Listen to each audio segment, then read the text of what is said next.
Welcome. I'm Sebastian Mahfood, and you're listening to WCAT Radio, the on-air wing of En Route Books and Media, bringing you the dulcet sounds of Catholic wisdom with Bob Olson, who will now introduce today's show and speaker. Welcome to The Messenger, a program offered by Tony Szalkiewicz, featuring messages of amazing things happening in the Catholic Church. And now here he is, the messenger, Tony Szalkiewicz. Good day, Bob. How are you? Good. Good, thank you. That's right. I have two stereo Bobs. Before we have you got to go to sub Bob 1 and sub 2. Yeah, we have Bob Olson and we have Bob Sizemore. So our guest speaker is going to be Bob Sizemore. But before Tony, we get a little closer to the mic.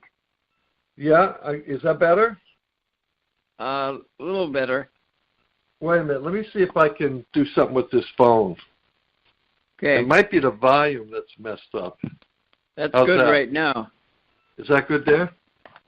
Okay, let me do that. So before we get going with Bob Sizemore, our guest, I wanted to share this story about a priest and a parishioner who volunteered to help the carpenters fix roofs for parishioners in need. So one of the volunteers was up on a ladder nailing. Every time he reached in his nail pouch and pulled out a nail, he would look at it and then toss it over his shoulders or nail it to the roof. A priest watched him do this for a while and was puzzled. Finally, he couldn't take it any longer and yelled up to the volunteer on the ladder, "Why are you throwing away all those nails?" The volunteer replied, "When I pull it out of my nail pouch and it's pointed toward me, I throw it away. If it's pointed toward the house, then it's safe to use." The priest became very frustrated then and shouted up to him, "That's stupid. Don't throw away the nails that are pointed toward you. They are for the other side of the roof."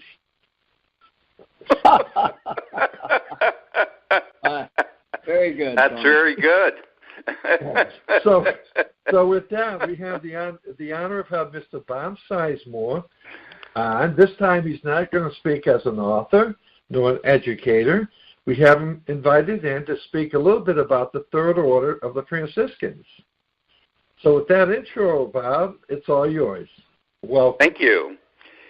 I know a lot of people think of St. Francis with the birds on his hand and flowers and everything. And while that is accurate to a certain extent, it's not the Francis that comes through in history. He was not a complicated man, actually a very simple man. But I want to try to provide a little more realistic story of who he was. Mm-hmm. First of all, I am a secular Franciscan or Third Order Franciscan. I am a retired teacher after 53 years. I also taught sociology on a college level, and I also write. I wrote 2 books already. So being with the Franciscans is certainly a distinct pleasure. It all started for me when I was very young, living with my Italian grandparents, and my grandmother would tell countless stories about the saints, especially the Franciscan saints. And so I became very attached to St. Anthony of Padua, and he is my personal saint. And in fact, when my wife Barbara, my bride of 50 years, I might add, and I went to Italy, we went to the Basilica at Padua, and it was just unbelievable. People were yelling and screaming for Anthony's intervention, and because he was such a great orator, his tongue was preserved. So certainly those were very memorable occasions when we went there. We also went on another trip, we went to Assisi, and I just found it to be an extremely peaceful place. you could feel the quietness in the air, so to speak. And we went to the lower part of the basilica and saw the clothes that Francis wore. We went to his house, and we noted that when you entered the house, they actually had a raised platform that you had to step up and over. And the reason for that was the many battles between city-states in Italy, and Assisi and Perugia were often fighting. In fact, Francis was in the army of Assisi and was captured and was in a Peruvian jail for a while. So the lesson there is that Francis' whole idea of peace and generosity, etc., was really founded within his own society, because people would come at night and kill you with a knife. I mean, it was extremely dangerous. So the kind of thing we hear about ISIS is not too far removed from what Francis went through, and sort of is a backdrop for his story. Francis came from a very wealthy merchant in Assisi, and he really, as we would say, had it made. Plenty of money to spend. He was somewhat of a playboy. He, could do anything he wanted to do, practically speaking.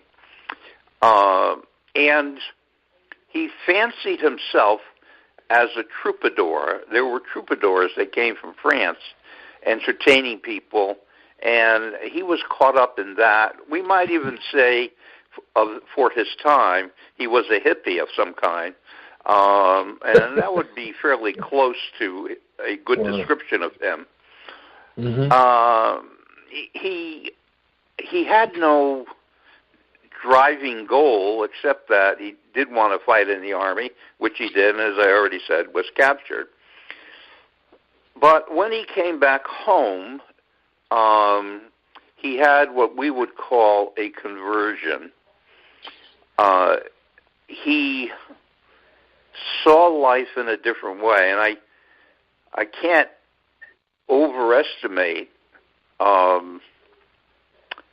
how powerful this is, because he went from a wealthy young man who could have done anything he wanted to do to this person who wanted to be with Christ at all times and to know him at all times. And so eventually he was so determined. Now, his father was totally against this.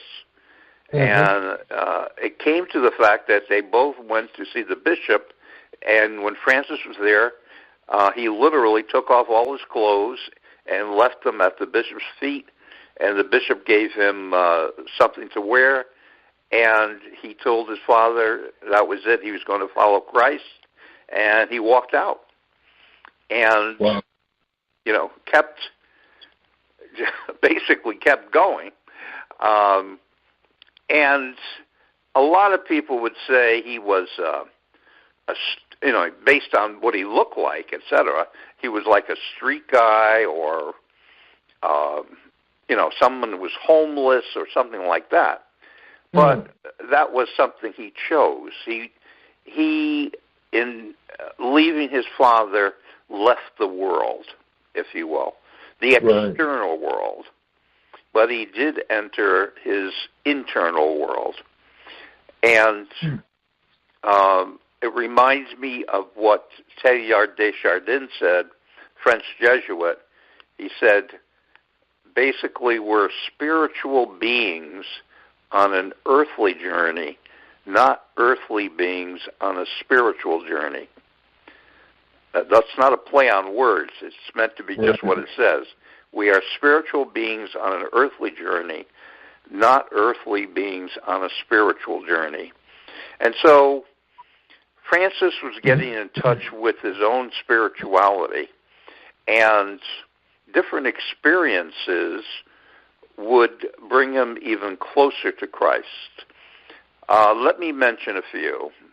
One that was extreme. You might say Francis had social anxiety. He didn't like to talk to people a lot.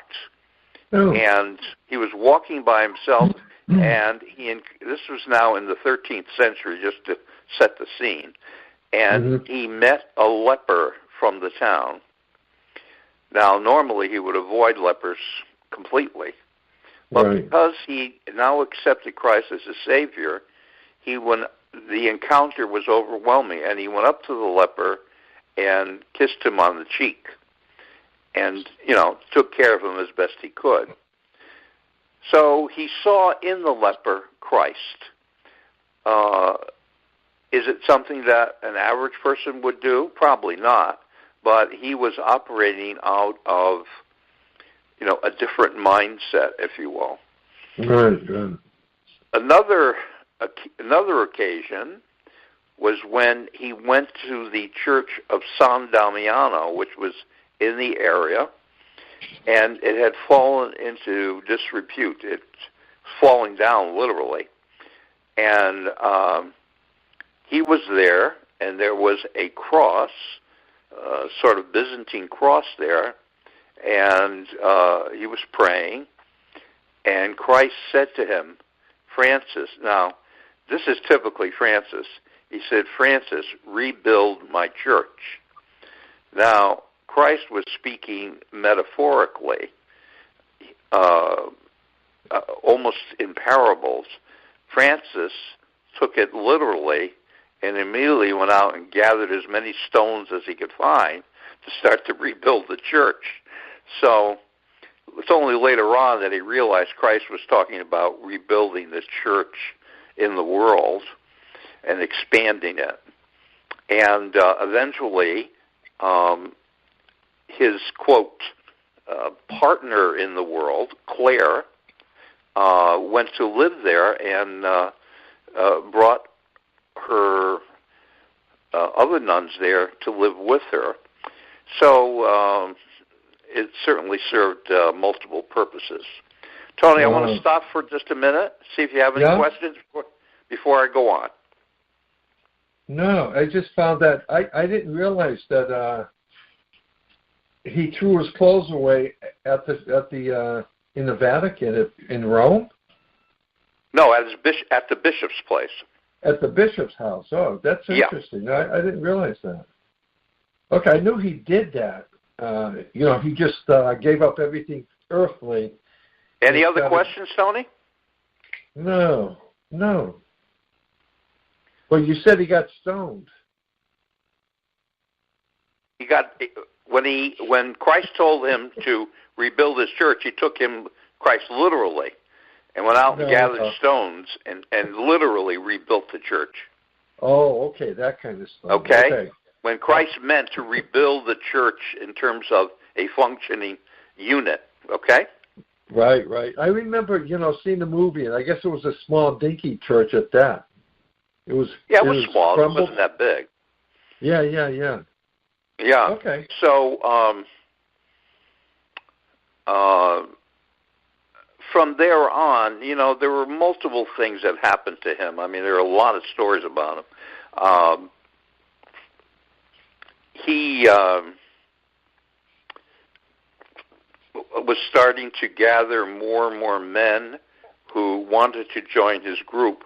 But he's a very humble man. He made it a point of going to the Pope and getting his counsel about keeping the men spiritual and not having them become egotistical and so forth. So he's very conscious of that.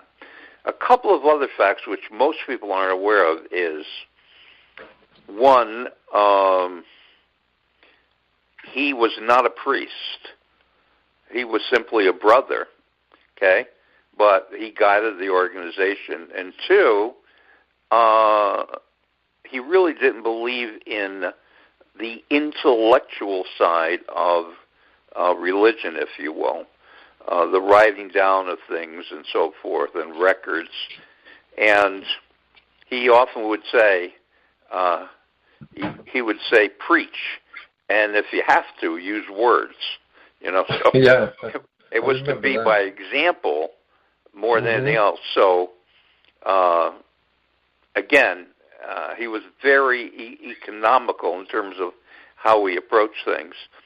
And he didn't want his men to in any way become egotistical. As you recall, he used words like Sister Moon and, Brother Death, and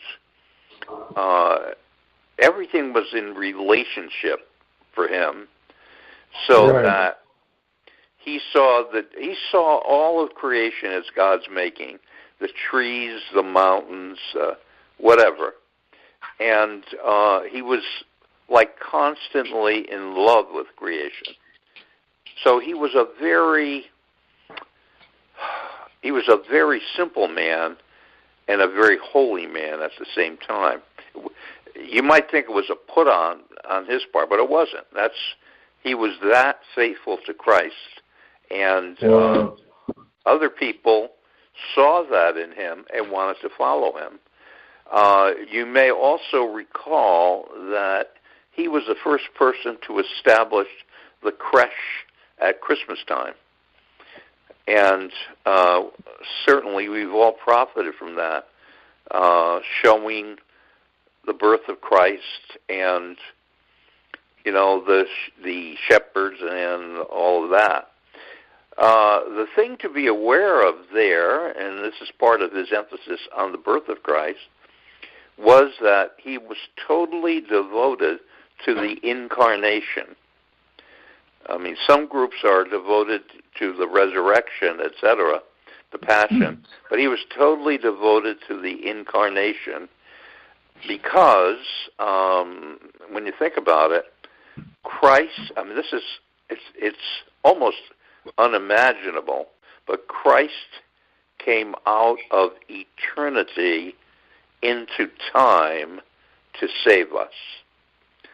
That is a powerful message. Yeah.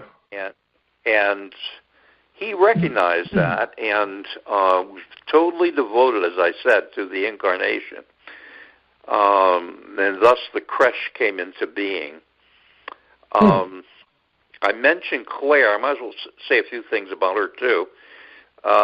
Claire probably ended up with, she was younger than he was, and he died, and she continued everything, but she was only like 13 or 14 when she became a Franciscan sister. And really? She was a very beautiful woman, and,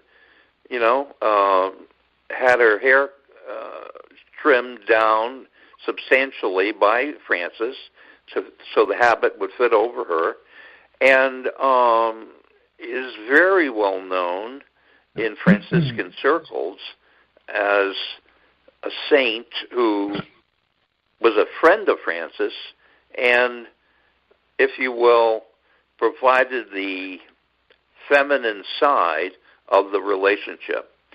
So they worked in tandem and produced, great results, and she attracted many women. In fact, before he died, he requested that he be taken to Claire one more time to say goodbye, which he did.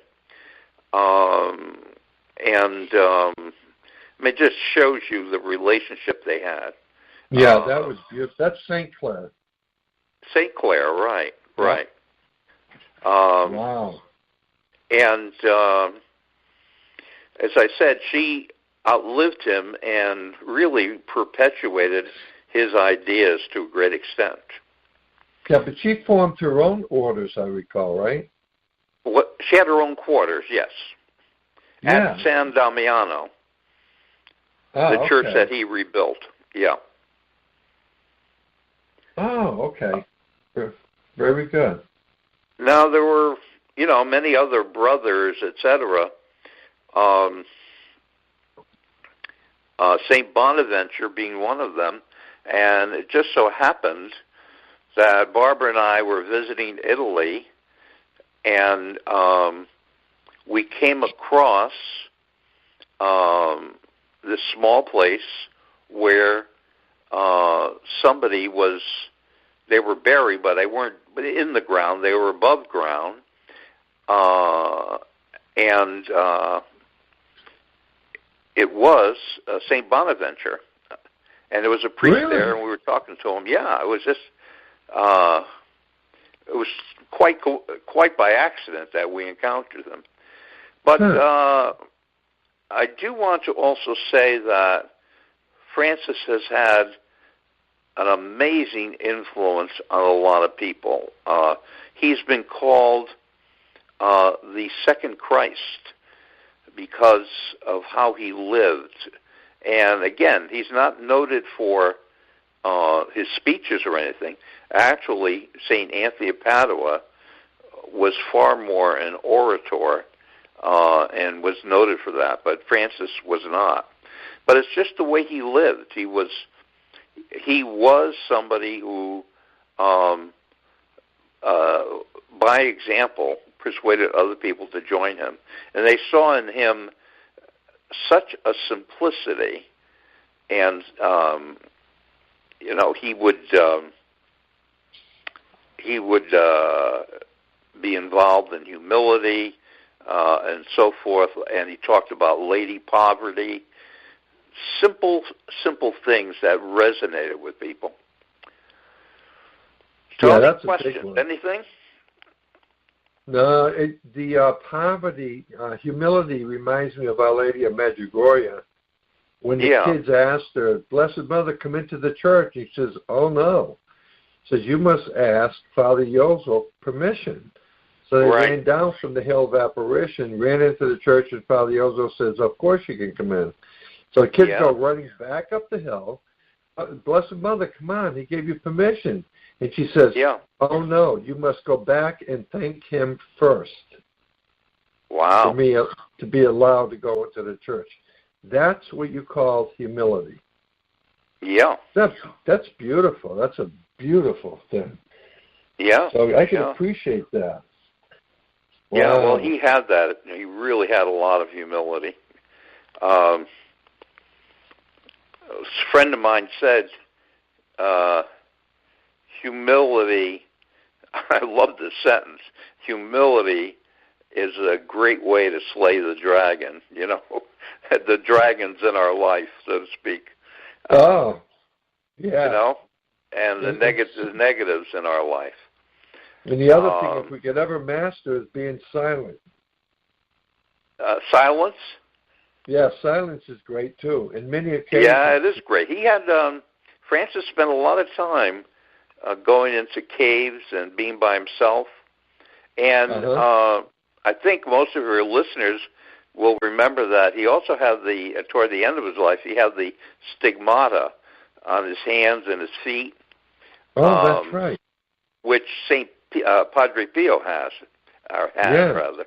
Yeah. Had, that's right, because a week before and he was, Padre Pio died, the stigmatas disappeared. He was a Franciscan too. Huh? Ah, okay. He was a Franciscan too. Oh, I didn't know that. Okay. And so was Maximilian Kolbe, who gave his life for another man at Auschwitz.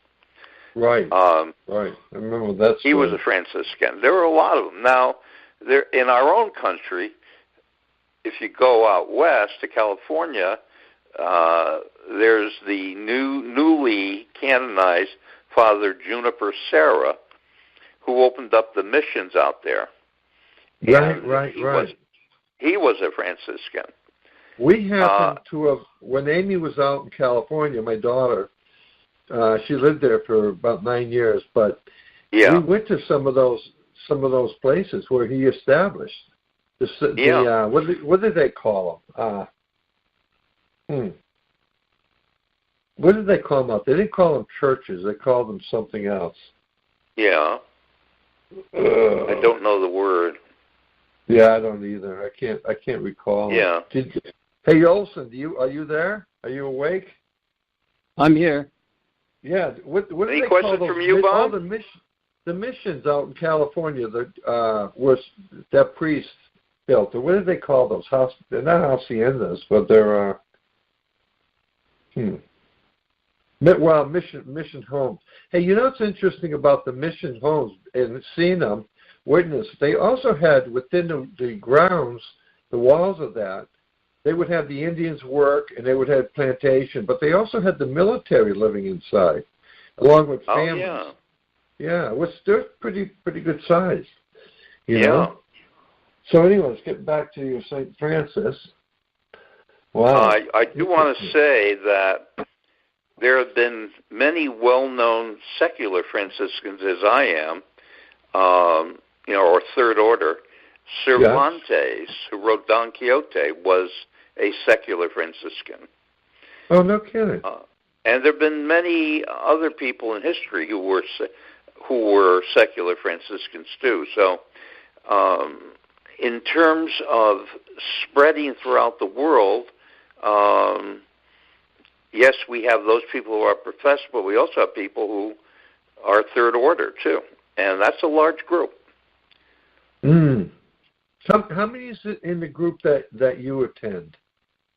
Well, it's not that big. I would say 15, maybe. Yeah. Now, around 15. Yeah. The issue is, as with this is the issue with the closing of churches too, is that those people who were used to fully practicing their faith are dying off, Yeah. And that's what happened to us. Since I've been there, we've lost at least 3 or 4 people. And we didn't have enough to lose, if you know what I mean. So. No, I know. It's happening to us, being Carmelites, same thing. Yeah. We just lost one, and there's a possibility of losing another one shortly. Yeah. And our group is about 14, 15 also. Yeah. So and, you're lucky if you can pick up 1 or 2 a year, if that's possible, Now, what is the process the Franciscans have for doing that? If somebody wants to become Third Order St. Francis, where should they go to get the information? They, you know me, I'm not big on computers, but there are websites available that they can look into. Hold on. Is it a calling? I'm assuming. Yes, it is a calling. Right? Yeah. Okay. So it's not something. It's not just something. It's not just something you join. Like a boys club or something. Yeah. I can. If they consult their local parish, they should be able to tell them where in the area people meet, and they usually meet at churches. Yeah. They meet once a month. Okay. Yeah. Yeah. Yeah. That's what we do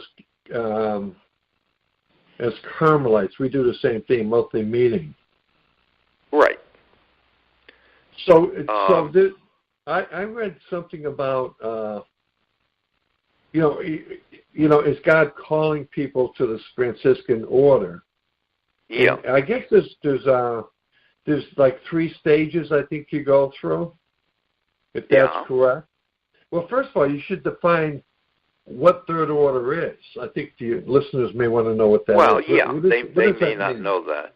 Basically, we are people, lay people, who want a deeper experience of Franciscanism. And so we choose to join a group of secular Franciscans, and we do good works. We pray for people. We give out food to pantries and so forth.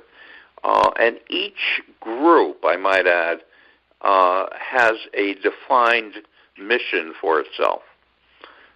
Some are devoted to maybe the Eucharist, others to fraternity. It all depends. All depends on what the group is all about. Right. Yeah. So different groups do different things, right? Well, they do, except that we also all do the basic Franciscan things like praying and, giving to soup pantries, things that Francis would do. But they each have a slightly different mission, you know? Yeah. It's not a cult by any no, not at all. No. It still comes under the rules. We have prayers. We have time where we come together to discuss things, and then we have formal meeting too. So it's very loosely structured, you know. Yeah. Yeah. And how long's a meeting consist of? How long do you usually have it? We usually go from I want to say 7 to 9, roughly speaking. Oh. Yeah, 2 hours, once a month. Is that during the week in your particular case? During the week, yeah. Well, we have been meeting on Wednesday nights in Bristol, Connecticut, but now we're going to be meeting on Thursday nights. Okay. Yeah. So if there's a calling, let me see if this rings a bell with you. You know, the first thing you got to do, you've got to discern whether you want to be a Franciscan or what order you want to belong to as lay people. Lay people are basically people who, by a calling or by word of knowledge or by invitation, find and they find in that particular order something that mimics part of their lifestyle. Yeah. Okay. It's like a magnet. They see Christ, something right? personal in the order. Yeah. So now I could have been, you know, a Carmelite. I mean, I love Carmelites and so forth. But to be honest with you, because of my background with my grandmother, etc., the seed for Franciscanism was planted very early for me. I know. And that's where I went. That's why when I see you, I throw water on you to grow it.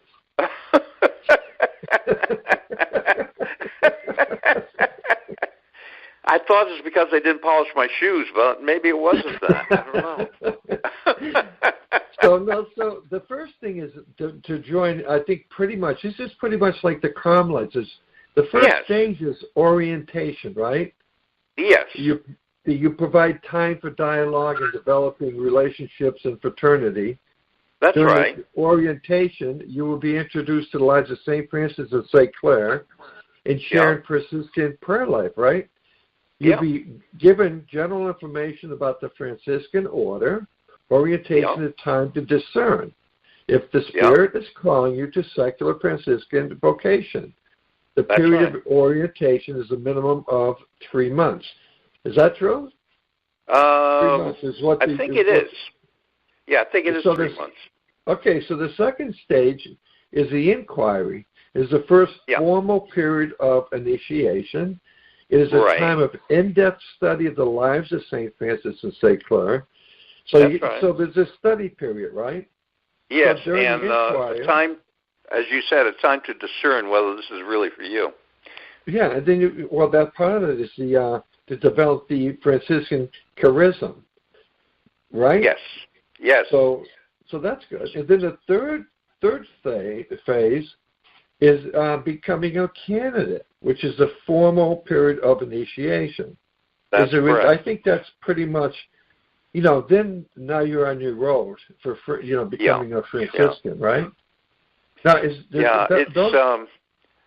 I have to say this, that my wife and I are both half Italian on our mother's sides, and I have a cousin in Poggio Marino near Pompeii, and when we saw him last in August of 2009, before we left, I mean, this was unsolicited.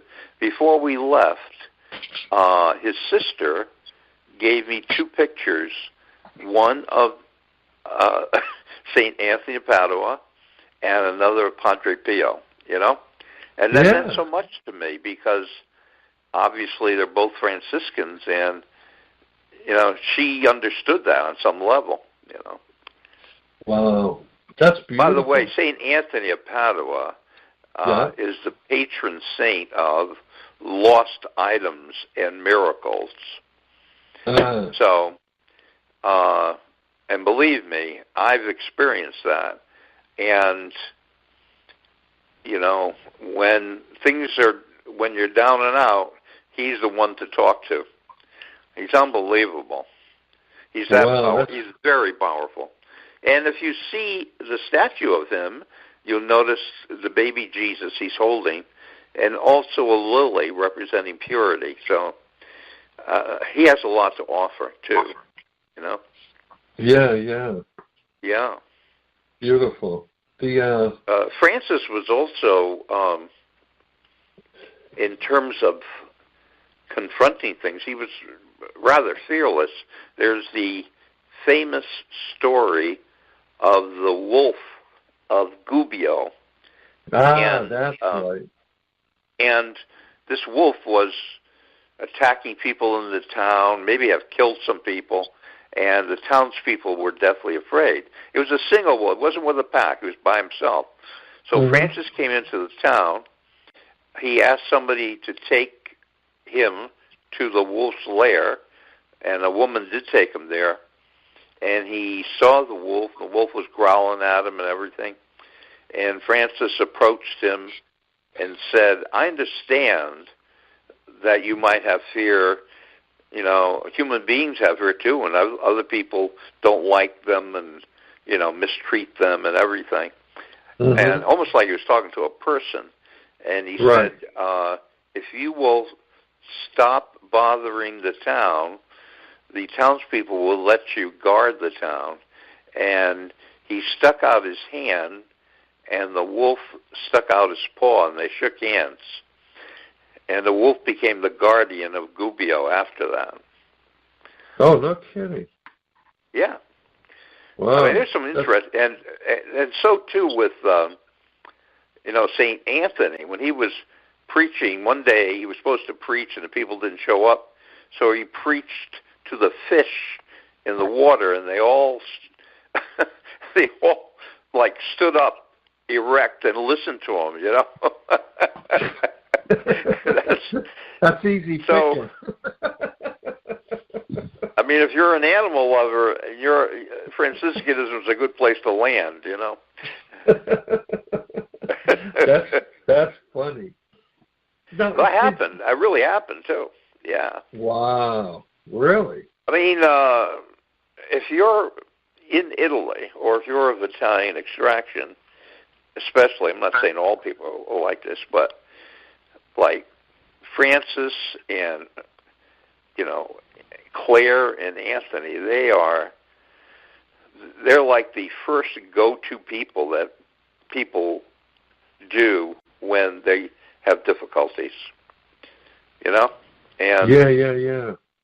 And it's amazing. You find out stories about what they were able to do and how they were able to help people, Yeah. So I think personally Franciscanism is quite a story unto itself. And he is basically like another Christ. He is not Christ, but he's like another Christ. He had and he absorbed, like even words were read from the gospel. He would absorb them because they were from the mouth of Christ. And, the humility, and as I mentioned, and all of that. He had all of that. So yeah. He wasn't a big man either. He was a small man. But people nevertheless gravitated to him all the time. Wow, beautiful. I stumbled across, I think it's a 30-day type thing. I was wondering, it's like 30 days of prayer based upon the Bible. Let me bounce this off you and see if this. It says the principles, and I guess they were adopted by St. Francis. And it starts off with, like, day one is called the object. Jesus says, very truly, I tell you, unless a grain of wheat falls onto the earth and dies, it remains just the single grain. But if it dies, it bears much fruit. Those who love their life lose it, and those who hate their life in this world will keep it for eternal life. Whoever serves me must follow me, and where I am, there will my servant be also. Whoever serves me, the Father will honor. That's John 12:20. I think that's St. Francis. I mean, it could very well be. You know, Francis spent, after his conversion, and that was no small thing, by the way, when he had to change his whole outlook on life. He just felt that the everyday world, the physical world, had nothing to offer. And it's kind of like today, isn't it? If you think about it. Well, it is. It's hopelessness. I mean, people put so much emphasis on the material, and it's nothing. It disintegrates. It gets old.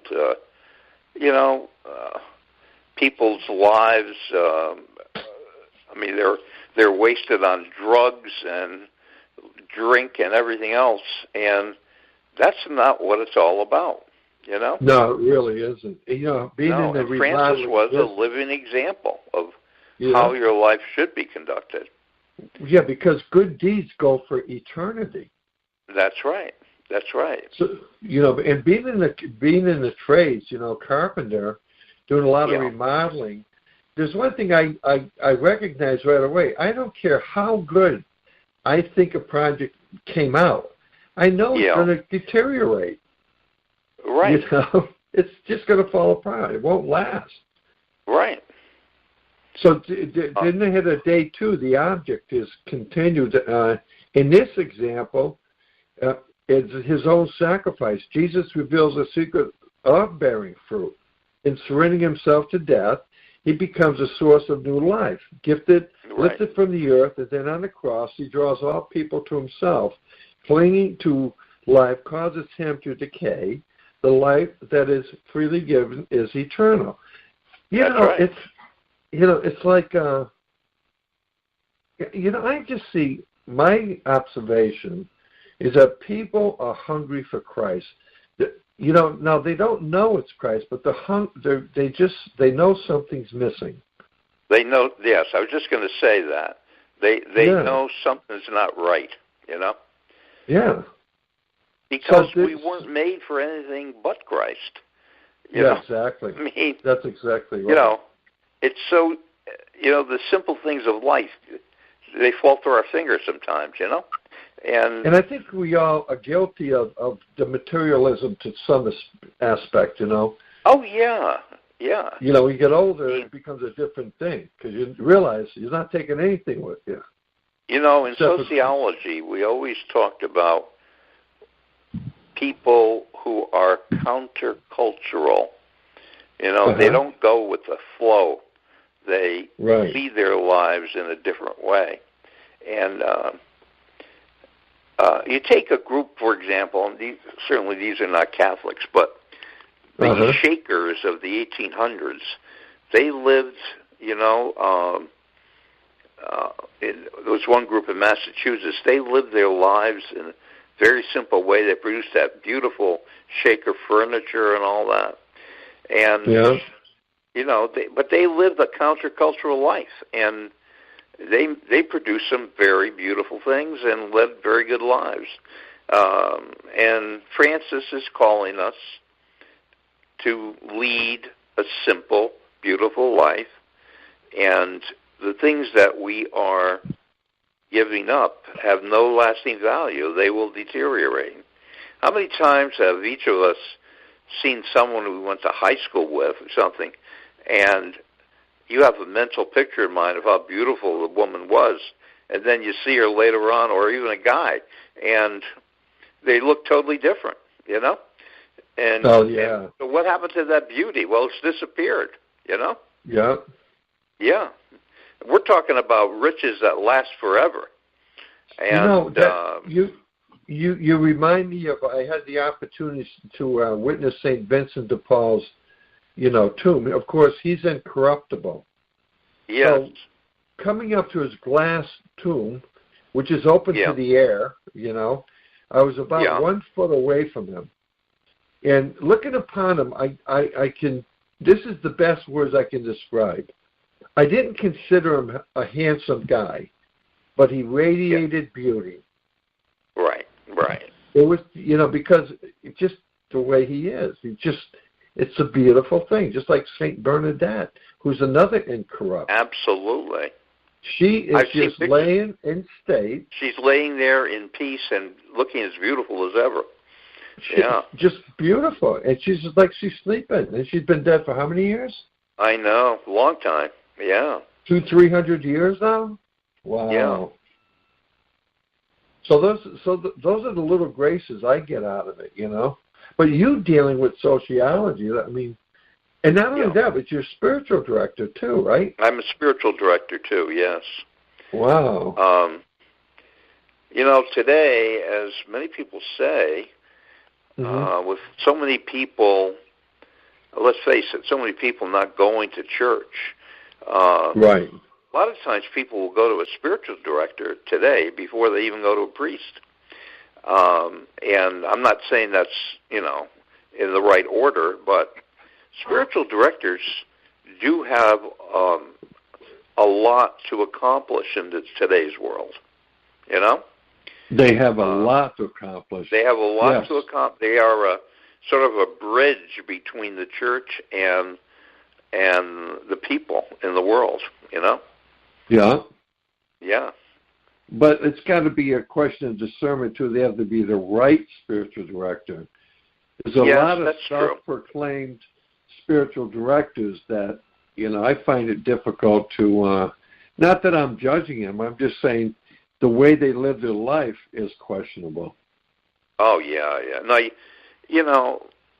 let's face it, the whole thing has to be integrated, okay? You can't be one thing one place and another thing another place.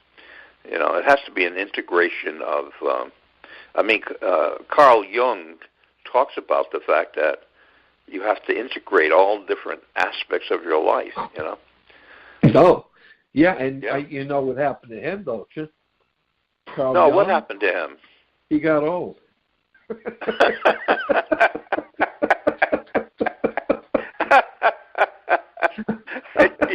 Right. Not young went anymore. To his head. That's what happened. Oh my God! It doesn't stop. You're close to the edge there, buddy. Hey, is Mr. Olson still alive over at the other end? Oh yeah. How much time, Bob? I got a good story of Francis. He was. Of course, he spent a lot of time in the leper colony, and he was going through there one day, and there was one fellow that was being washed, one of these lepers, and he was a very nasty guy. And he says, I don't like the way you wash me. I don't like it at all. I want Francis to wash me. Okay. So he says, okay.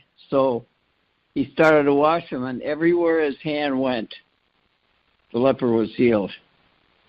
Wow. Really? Everywhere that his hand went, as he was washing him, he was healed. Wow.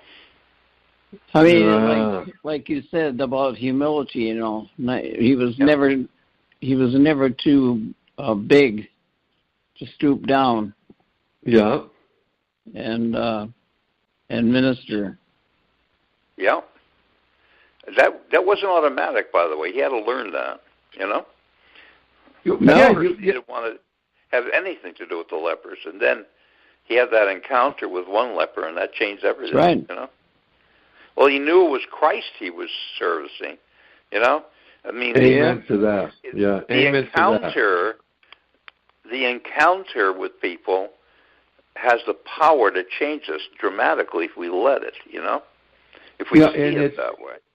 In a lot of cases, you got to look beyond the fear, because the most instinct in some situations is, I can't do that.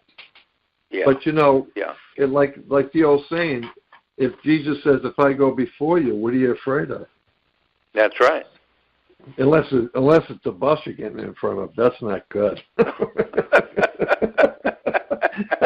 That's deep concern, my boy. My God. Oh, my God. Tony, you come out with some beauties. I have these visual things that happen every once in a while, you know? Yeah. That's funny. So they have... where are we, Bob? Where are we? We got 10 minutes left. 10 minutes. 10 minutes? All right, so... Right. Yeah. Oh, good. So here's another thing that...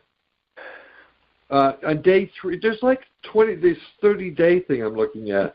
It's still the object continues. It says, Jesus calls those who would serve him to follow his example and choose for themselves the same path of renunciation and sacrifice to those who hear and obey the promises, union with God. Now, here's the thing that this triggers for me, is that this century is currently under...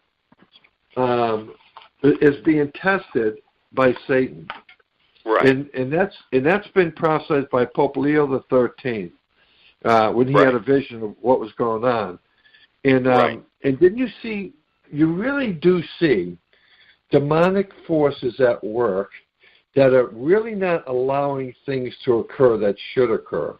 And that's how the good things that should occur are being blocked by several people who are acting in a very demonic way. And they don't even realize it, though.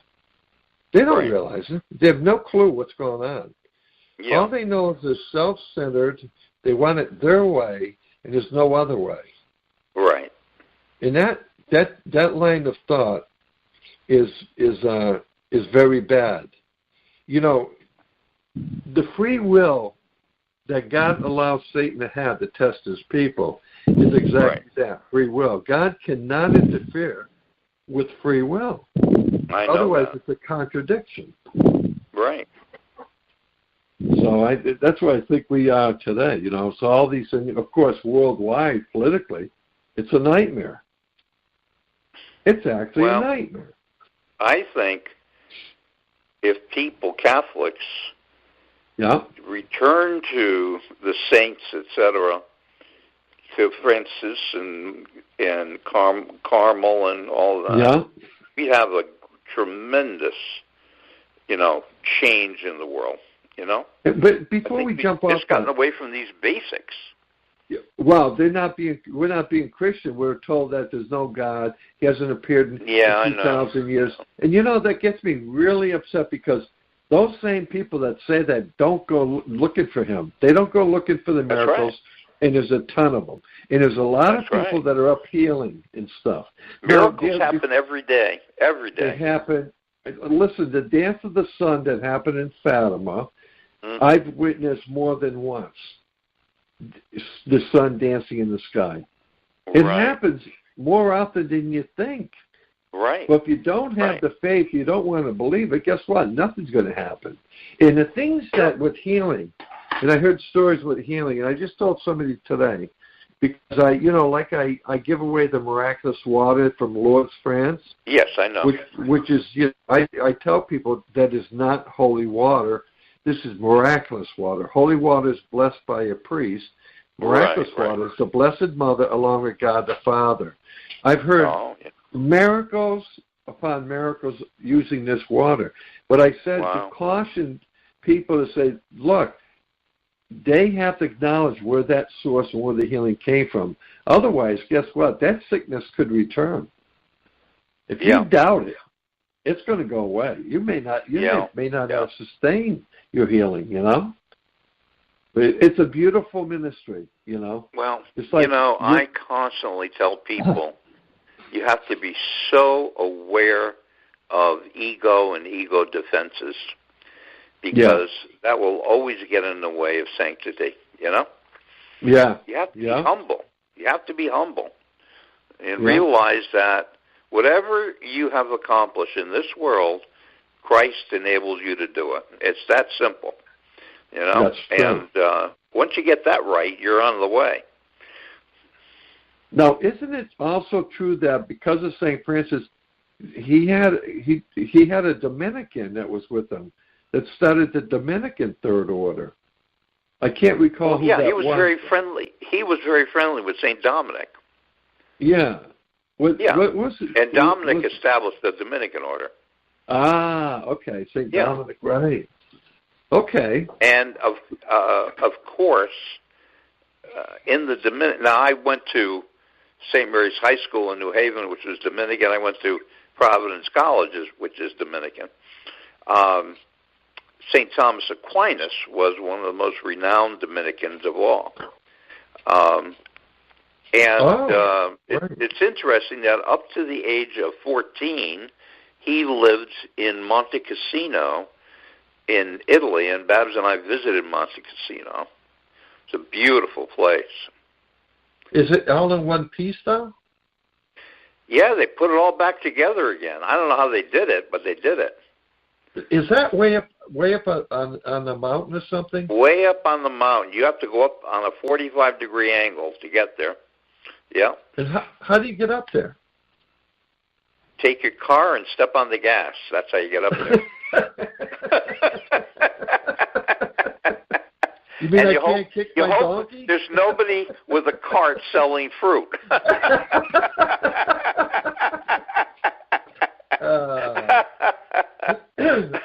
Hey, Olson, you see what I put up with? Oh, my God.